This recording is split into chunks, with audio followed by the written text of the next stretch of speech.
Baiklah, perkenalkan, nama saya Doni Wijaya Kusuma.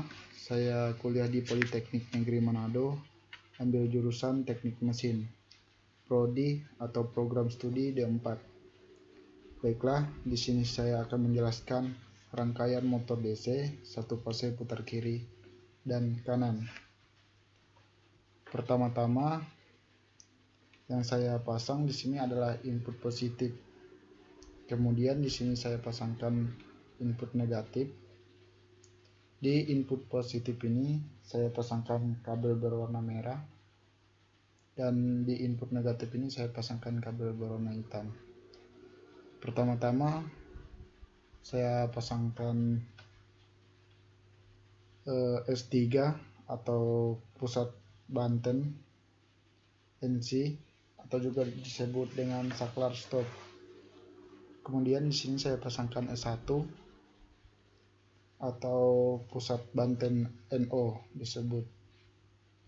Kemudian di sini saya pasangkan R1 atau dinamakan relay. Di sini saya pasangkan R2 atau dinamakan anak kontak NC. Dan di sini juga saya pasangkan R1 atau dinamakan anak kontak NO. Di sini juga sama. Kemudian di L1 ini saya pasangkan lampu kontrol. Kemudian di S2 ini saya pasangkan pusat banten NO lagi. Di sini saya pasangkan R2 relay, dan di sini saya pasangkan R1 atau disebut juga dengan anak kontrol NO, dan di sini saya pasangkan R2 atau disebut dengan anak kontak NC. Di sini juga sama, dan di sini juga sama. Di sini saya pasangkan L2 atau lampu kontrol, dan di sini saya pasangkan R1 atau anak kontak NO, dan di sini saya pasangkan relay atau R3. Nah, teman-teman, di sini saya pasangkan motor DC, di mana ini adalah pusat dari rangkaian. Motor DC ini adalah sebagai pusat penggerak atau pemutar kiri dan kanan. Dan di sini juga saya pasangkan kontak, di mana fungsinya untuk bergerak ke arah kanan. Dan di sini juga saya pasangkan, di mana di sini bergerak ke arah kiri. Nah, di sini juga saya pasangkan R2 atau juga disebut dengan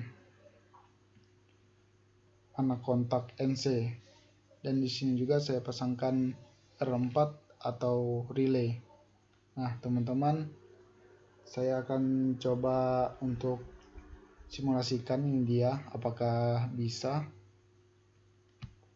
Langsung saja saya tekan S1, apakah jadi arahnya ke kanan, dan ternyata lampunya hidup dan motor DC nya mengarah ke kanan. Oke, kemudian saya tekan tombol S3 atau saklar stop. Kemudian saya coba lagi S2 untuk membuktikan apakah menyala. Oke, di sini lampunya udah menyala, dan di sini pun motor DC nya udah menyala. Kemudian saya tekankan lagi saklar stop atau S3. Nah, jadi bagi teman-teman yang mau belajar ini sangat mudah dan ringkas, dan ini penjelasan saya menurut saya pribadi. Kalau ada lebih dan kurangnya saya mohon maaf. Kalaupun ada kesalahan, mohon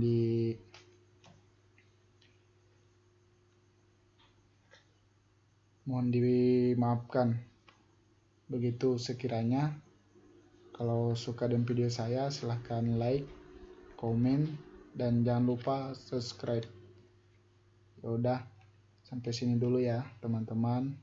Dadah, see you, bye.